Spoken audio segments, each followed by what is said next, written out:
उस भिखारी से जिसकी इनकम आज हम उनके मुंह से ही आपको बतवाएंगे कि वो कितना कमा लेते हैं। हाँ, तो आप हमें ये बताएंगे, आप ये मैंने भीख मांगते हुए आपको देखा था, तो आप ये भिखारी का काम कब से कर रहे हैं? करीब 6 महीने से। 6 महीने से आप भीख ही मांगते हैं? कहाँ कहाँ पर? जैसे वृंदावन में आप हमें मिले थे, तो वृंदावन के अलावा कहीं दूसरी जगह पर भी जाते हैं या वहीं पर रहते हैं? नहीं, वृंदावन में इतना पैसा है कि कहीं जाने की जरूरत ही नहीं है। कहीं जाने की जरूरत नहीं है। वैसे आपने पढ़ाई कितनी कर रखी है? मैंने बीटेक इंजीनियर हूँ। बीटेक इंजीनियरिंग कर रखी है आपने? बीटेक करने के बाद भी आप भीख मांगते हैं? सर ऐसा है कि हम यहाँ पे जॉब देखने आए थे, ढूंढने आए थे। तो जॉब ढूंढने के बाद तो हमको वही 6-7 हजार रुपए की सैलरी। तो जिस हम जहाँ रहते थे तो बगल वाले रूम में बंदे रहते थे, तो हम उन्हें देखते थे। तो देखने के बाद जब उन्होंने पूछा कि आप कैसे हैं, तो हमने कहा मैंने कहा यहाँ हम जॉब कर रहे हैं। तो बोले आप कितना कमा लेते? तो मैंने 6-7 हजार रुपये। फिर हमने उनसे पूछा तो वो बोले हमसे कि मैंने आप क्या करते हो, तो उन्होंने नहीं बताया हमको। तो फिर हम कुछ दिन ज़्यादा दिन हुए तो फिर उन्होंने बाद में पूछा, तो फिर उन्होंने बताया कि आप हमारे साथ आ जाइए, करीब महीने में आपको करीब 30-35 हजार रुपये महीने करीब मिल जाएगा। तो मैंने उनसे पूछा कि ऐसा क्या काम है, तो बोले कुछ काम नहीं है, सिर्फ काम इतना है कि 1-1.5 घंटे का काम है, बस आपको हमारे साथ बैठना है। तो मैं पहली बार उनके साथ गया तो मुझे उन्होंने करीब 5 या 7 हजार रुपये स्टार्टिंग में उसी दिन दे दिए थे उन्होंने मुझे। तो अपने सरदार से मिलवाया उन्होंने, तो उन्होंने उनसे मेरी नौकरी की बात की। तो जहाँ मैंने 15 दिन काम किया। देखिए, यहाँ मैं एक बात आपसे पूछना चाहूंगा। जैसे आप उनके साथ गए थे, वो भिखारी थे। हाँ जी। तो नौकरी करने गए थे आप वहां पर या फिर भीख मांगने गए थे? नौकरी करने के बाद नौकरी जब की तो उसमें 4-5 हजार उससे काम नहीं चल रहा था। नहीं, जैसे वहां भीख मांगने आप गए थे तो वहां पर आपके जो भिखारियों के सरदार थे उन्होंने आपको जॉब दिया था, यानी नौकरी दी थी उन्होंने आपको? हाँ, नौकरी दी थी। यानी आप भिखारियों के यहाँ नौकरी कर रहे थे? हाँ जी। तो वहां आपको एडवांस मिला था 5-7 हजार रुपए? जब मैं पहली बार उनके साथ गया तो उन्होंने जब वो यानी कि जो धंधा आया था, यानी कि उनके हाथ में जो पैसे, हमारे पैसे हाथ में आए थे और उनके पैसे हाथ में आए थे, तो उन्होंने मिल बांट लिए उस दिन। और दूसरे दिन अपने सरदार से मिलवाया उन्होंने। तो मैं ये पूछना चाह रहा था आपसे, जैसे ये भिखारियों का यहाँ मथुरा वृंदावन में काफी तांता लगा रहता है और काफी पैसे ये लोग बांटते हैं, लोगों में, भिखारियों में बांटा जाता है।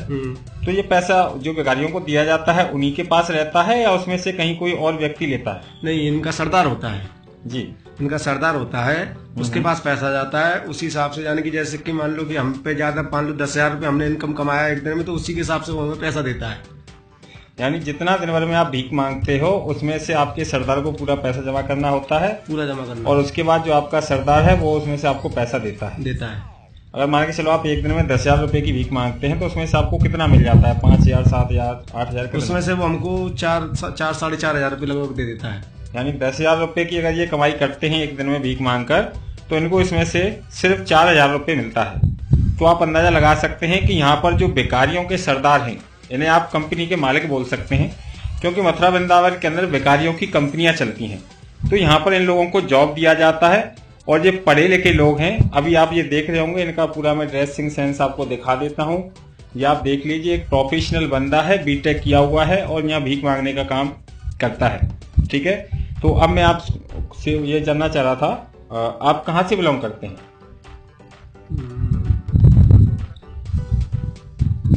आप कहाँ के रहने वाले, कहाँ से? मैं आपको ये नहीं बताऊंगा सर, सॉरी, इसके लिए ये नहीं बता पाऊंगा, आप कुछ क्षमा करें। ये हमें ये बात नहीं बता रहे हैं कि ये कहाँ से आए हुए हैं, क्योंकि एक्चुअली मैंने इनको पकड़ लिया था और ये बहुत ही अच्छे बंदे मुझे लगे थे। तो मैंने इनको पूछा कि आप भीख क्यों मांगते हैं जब इतना अच्छा बॉडी आपको भगवान ने दिया हुआ है।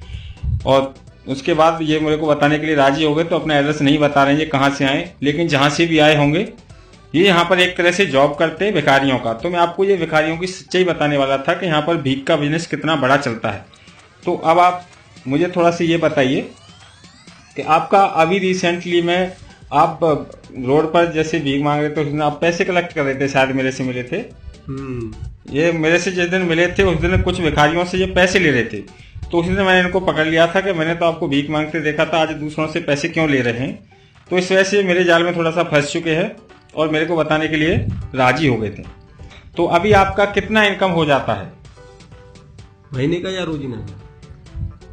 नहीं, आपका महीने का बताइए मुझे। महीने का तो आप लगा लीजिए अंदाजा है, यानी कि 4-4.5 रुपये, यानी कि पूरा अगर आप हम बताएं तो करीब करीब पड़ जाता है ये, यानी कि 70-75 हजार रुपये लगभग पड़ जाता है सब चीज काट पीट के। 70-75 हजार रुपए, यानी सारी चीजें काट पीटने के बाद भी ये 70-75 हजार रुपए कमा लेते हैं, जबकि इनकी इंजीनियरिंग की जॉब में इनको सिर्फ और सिर्फ 5-6 हजार रुपए की जॉब मिलती थी। तो आप समझ सकते हैं एक भिखारी की इनकम क्या है। यानी अगर आप भीख देते हैं किसी को तो वो जरूरतमंद नहीं है, वो एक प्रोफेशनल भिखारी है, यानी उसका धंधा है, जॉब कर रहा है। और ये मथुरा वृंदावन के अंदर बहुत ही ज्यादा है। यहाँ पर करोड़ों रुपए का ठेका उठता है भिखारियों का। यानी अगर किसी एक मंदिर की हम बात करें तो वहां पर जितने भी भिखारी लगते हैं उन सभी से फीस ली जाती है। वो जितना भी भीख मांगेंगे उसका लगभग 50% पैसा अपने ठेकेदार को देते हैं, तभी उनको वहां भीख मांगने दिया जाएगा, अदरवाइज भगा दिया जाएगा। तो आप इतना समझ लीजिए, अगर आप भिखारियों को भीख देते हैं तो उसका मतलब ये है कि आप इस प्रोफेशन को बढ़ावा दे रहे हैं।